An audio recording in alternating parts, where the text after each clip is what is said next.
Bonjour à tous, ici Satia, médium et voyante du site www.satiavoyance.fr. J'ai l'immense plaisir de vous retrouver pour ce taroscope du mois d'avril 2017 pour les vierges, ascendant vierge et lune en vierge. Si vous ne connaissez pas les signes de votre ascendant et de votre lune, je vous invite à regarder en description de cette vidéo. J'ai placé deux liens. Vous cliquez dessus, vous renseignez vos coordonnées de naissance et ensuite vous allez regarder les signes qui sont affichés, puis vous revenez ici et vous visionnez les vidéos qui se réfèrent à chacun de ces signes afin d'avoir un éclairage complémentaire. Comme toujours, ceci est un tirage d'ordre général, donc j'essaye de m'adresser à un maximum de vierges, mais il se pourrait que certains d'entre vous ne trouvent pas d'écho par rapport à au message que je m'apprête à vous transmettre. À ce moment-là, vous pouvez me joindre par email à satiavoyance@gmail.com si vous voulez une consultation privée qui, elle, sera complètement personnalisée par rapport à votre cas particulier. Pour ce mois d'avril, donc vos chiffres et jours de chance, amis vierges, pour le domaine sentimental, vous avez le 16 et le 21. Pour le domaine matériel, financier, professionnel, le 17 et le 20. Et vos chiffres de chance sont le 1, le 2, le 9, le 11 et le 30. Alors, concernant votre tirage maintenant, pour le domaine donc sentimental, relationnel, amical, professionnel, alors j'ai dit quoi? J'ai dit donc ça c'est le domaine relationnel pour commencer. Excusez-moi. Il peut s'agir de votre vie de couple, il peut s'agir de votre vie familiale ou alors de votre vie amicale, d'accord? Donc on regarde les relations d'une manière générale et ces relations-là, elles sont bercées par une énergie qui est très féminine. Donc soit vous avez vous avez vous avez euh, une amie qui a cette énergie de douceur, qui a des qualités très très féminines, donc qui est très dans la médiation, dans l'écoute, qui est capable de vous donner de bons conseils, qui est capable de vous donner un bon éclairage. Donc que vous soyez un homme ou une femme vierge, en tout cas, vous avez dans votre entourage cette personne plutôt féminine. S'il ne s'agit pas d'une femme, il s'agit d'un homme, mais avec des caractéristiques très féminines dans sa personnalité.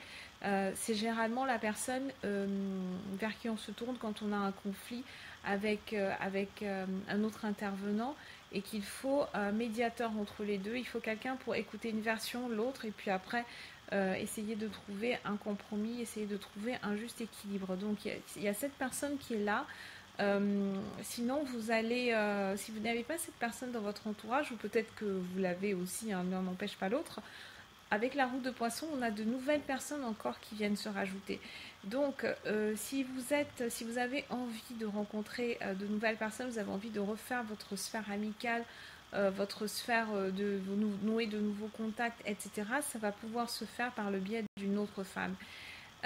Si c'est sur le plan relationnel, le plan donc amoureux, sentimental, vous avez une compagne qui a ces qualités-là, ou alors vous avez un compagnon qui a ces qualités-là, donc qui est vraiment très dans la douceur. C'est pas, si c'est un homme, ce n'est pas vraiment un homme avec des qualités très viriles, ce n'est pas forcément quelqu'un qui va prendre en charge, enfin même s'il prend en charge la gestion du foyer, c'est toujours dans un sens c'est dans un sens qui est rempli de délicatesse. Donc si vous avez quelqu'un dans votre entourage avec ces caractéristiques-là, il s'agit de cette personne et cette personne va apporter une énergie qui est très positive.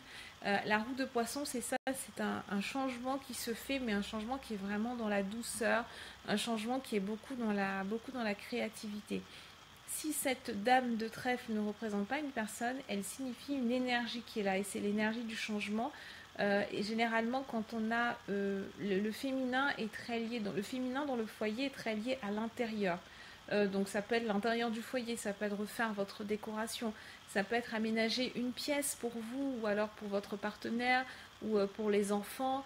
Ça peut être, il peut y avoir aussi une symbolique de maternité pour moi avec la roue de poisson, parce qu'il y a un côté de fertilité, il y a un côté de récolte. Si ça fait un moment déjà que vous essayez d'avoir un enfant, que vous êtes Gémeaux, il se pourrait qu'en avril, il y ait soit vous allez avoir accès à une nouvelle information par le biais notamment des hirondelles concernant votre maternité, donc peut-être ce qui bloquait la maternité jusqu'à présent, ou alors vous allez pouvoir mettre le doigt sur une peur que vous aviez et qui va un petit peu se dissiper, mais on a un aménagement qui se fait. Cet aménagement, il peut se faire à l'intérieur de votre corps, par le biais des personnes que vous allez rencontrer, ou alors il peut se faire à l'intérieur de votre habitation. Bien entendu, pour certains d'entre vous, il peut s'agir de l'extérieur du foyer, mais généralement, le féminin, c'est plutôt ce qui se passe à l'intérieur. Et cette combinaison, elle peut aussi parler de repas que vous faites en famille, ou alors d'amis que vous invitez chez vous. On a tout ce côté familial, comment dire, l'intérieur du foyer, l'aménagement intérieur. Donc ça peut aussi avoir trait à la cuisine, passer de bons moments ensemble, renforcer les liens familiaux, renforcer les liens du couple pour ceux qui sont dans des relations depuis plus d'1 an, etc. On renforce en fait la structure qui est intérieure. Ensuite, sur le plan professionnel, on a quelques tensions. Ça va peut-être pas être le meilleur mois sur le plan professionnel, amis vierge. On commence avec l'as de Cimeterre. L'as de Cimeterre, c'est l'épée qui tranche, hein.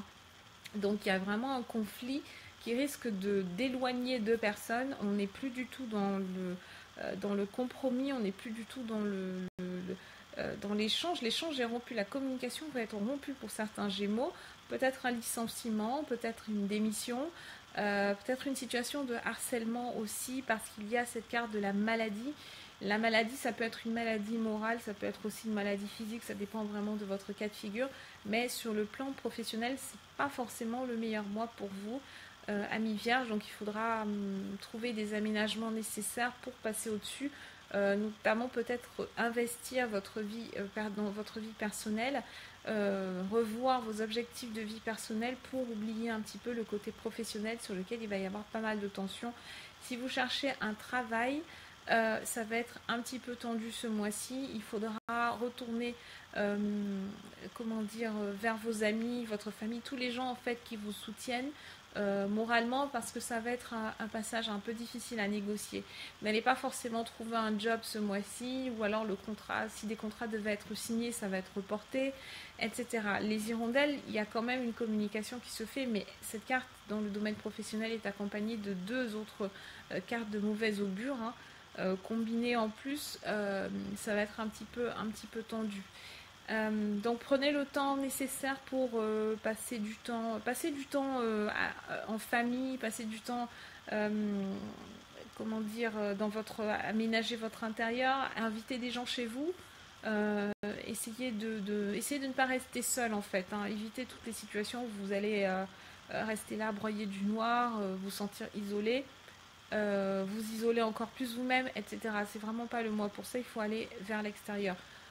Sur le plan des potentialités, nous avons l'approche et nous avons le 5 d'écus. L'approche, ça signifie bien ça, c'est que vous devez vous ouvrir aux autres, hein, vous devez parler de vos difficultés, ne restez pas avec un poids sur la conscience.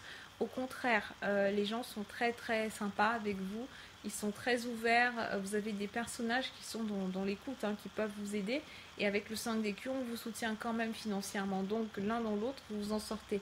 Même si c'est sous la forme d'un prêt, d'une aide temporaire, etc., parce que vous avez peut-être du mal à joindre les deux bouts, il n'empêche qu'il y a cette solidarité qui est présente, et ça serait dommage de vraiment passer à côté. En carte de chance, comme je vous le disais précédemment, vous avez les hirondelles. Les hirondelles, il y a quand même une activité qui se fait, il y a quand même des échanges qui sont toujours là, même si la communication est difficile, même si la communication est bloquée à certains endroits, elle n'est pas complètement... même si elle peut être rompue, hein, bien entendu. Avec les hirondelles, on a quand même un bon espoir d'ouverture, on a quand même l'espoir qu'il puisse y avoir quelqu'un capable de jouer les médiateurs. Donc voilà ce que j'avais à vous dire, amis vierges. Je reste à votre disposition par email à satiavoyance@gmail.com et je vous dis à très bientôt.